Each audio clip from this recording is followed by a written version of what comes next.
बिस्मिल्लाहिर्रहमानिर्रहीम जी, अस्सलाम वालेकुम। उम्मीद आप बिल्कुल ठीक ठाक होंगे। आज के व्लॉग में हम आपके साथ ऐसे 5 ममालिक की डिटेल शेयर करेंगे जिनकी नेशनलिटी आप डुअल नेशनलिटी और सिंगल नेशनलिटी दोनों अप्लाई कर सकते हैं।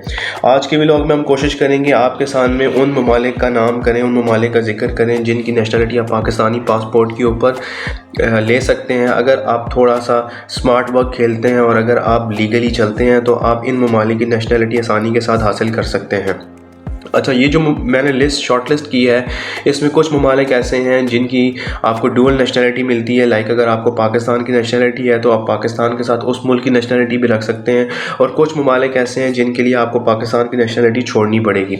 पिछली कोई 36-37 घंटों से पाकिस्तान के तमाम मीडिया चैनल्स के ऊपर, social media, electronic media, print media, जो खबर के ज़राए हैं, उन तमाम से जो एक पूरी डिबेट चल रही है अरशद शरीफ के केस को लेके। तो उसके बाद बहुत सारे लोगों ने मेरे से भी डिस्कस किया कि पाकिस्तान इज़ नॉट सेफर मोर, ठीक है। लेकिन अब हमारा मुल्क है, हमने इस मुल्क में रहना है, लेकिन ऑन सेफर हैंड अगर हम एजुकेटेड हैं, हम पढ़े लिखे हैं, हम प्रोफेशनल्स हैं, तो अगर हमें इन ममालिक में से किसी एक मुल्क की नेशनलिटी मिल जाती है, जो कि मैं आपके साथ आगे शेयर भी करूँगा, तो आप अगर इन ममालिक में जाकर रहते हैं, काम करते हैं, तो आप अपना सर्वाइवल, अपनी फैमिली का सर्वाइवल आसानी के साथ कर सकते हैं। तो देर नहीं लगाते, सबसे पहले हम आपके साथ जो पहला मुल्क शेयर करने जा रहे हैं, उस मुल्क का नाम है जनाब आयरलैंड। आयरलैंड जो है वो एक ऐसा मुल्क है जिसकी तकरीबन कोई 2 करोड़ के करीब आबादी है, और एक अंदाजे के मुताबिक जो है ये आपका एक ऐसा मुल्क है जिसमें अगर आप सिटीज़नशिप लेते हैं तो आप इस मुल्क में जाके रह सकते हैं, इस मुल्क में जाके काम कर सकते हैं, इस मुल्क में जाके आप बच्चों को पढ़ा सकते हैं। इसके बारे में थोड़ी डिटेल आपको बताता चलूँ कि आप कैसे अप्लाई कर सकते हैं। इसके लिए यहाँ पे सिटीज़नशिप अप्लाई करने के लिए आपको पिछले 8 सालों में आपने 4 साल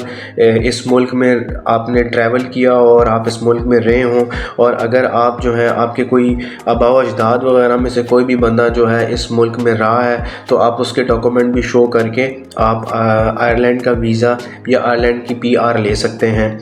इसके साथ आपको ये बताते चलें कि आपको सिटीज़नशिप लेने के लिए कम से कम उस मुल्क में 1 साल आपका स्टे होना ज़रूरी है, जो कि इसकी कंडीशन है, और आप इस कंडीशन को अगर आप फुलफ़िल करते हैं तो आयरलैंड का वीज़ा आप ले सकते हैं।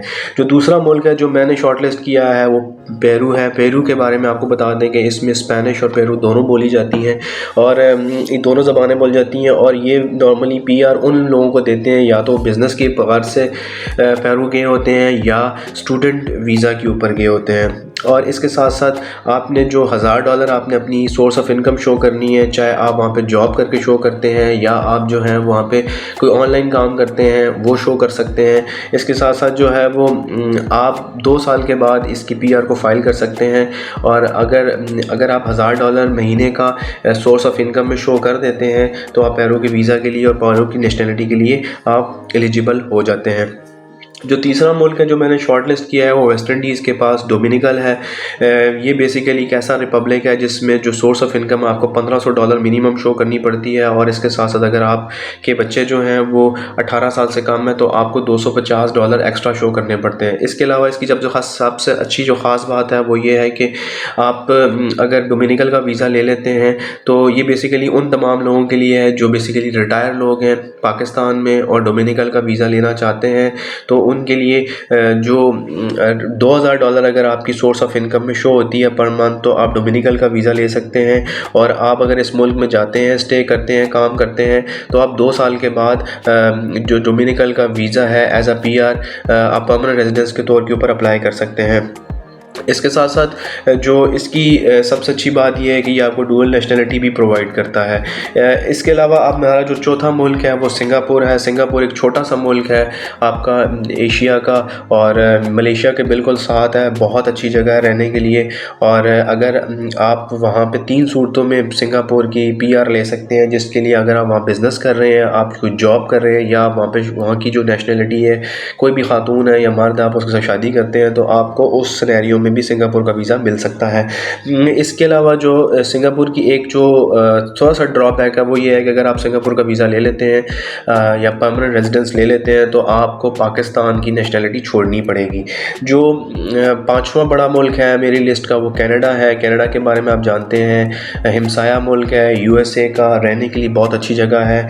आप अगर वहाँ के परमानेंट रेजिडेंस लेना चाहते हैं, आप अगर स्टूडेंट में गए हैं, आप अगर बिज़नेस क्लास में गए हैं या बिज़नेस के लिए गए हैं या जॉब के लिए गए हैं, या इसके साथ साथ अगर आपने वहाँ की किसी नेशनलिटी मर्द या खातून के साथ आप शादी कर लेते हैं तो आपको कनाडा का वीज़ा या परमानेंट रेजिडेंस मिल सकता है।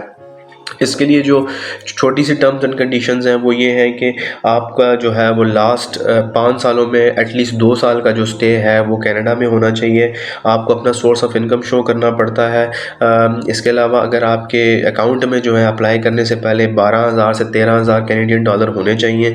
और ये बहुत अच्छा मुल्क है रहने के लिए। मौसम के हवाले से थोड़ी ठंड वगैरह है लेकिन लॉन्ग टर्म के लिए बहुत अच्छा है। इस मुल्क की और ख़ास बात यह है कि ये मुल्क आपको डुअल नेशनलिटी भी प्रोवाइड करता है। इसकी ये बेसिकली 5 ऐसे ममालिक थे जो मैंने शॉर्ट लिस्ट किए और पूरी रिसर्च के बाद आपके साथ शेयर किए हैं। अगर आप पाकिस्तान के अलावा कोई नेशनलिटी लेना चाहते हैं तो आप इन ममालिक के ऊपर गौर कर सकते हैं। आने वाले दिनों में हम कोशिश करेंगे आपके लिए और भी बहुत सारे ऐसे ममालिक लेके आएँ जिनकी नेशनलिटी आप अगर लेना चाहते हैं तो आप ले सकते हैं। थोड़ा सा आपको प्रोएक्टिव होना पड़ेगा, थोड़ा सा आपको सोचना पड़ेगा, थोड़ा सा आपको थोड़ी सी खुद अपनी रिसर्च करनी पड़ेगी।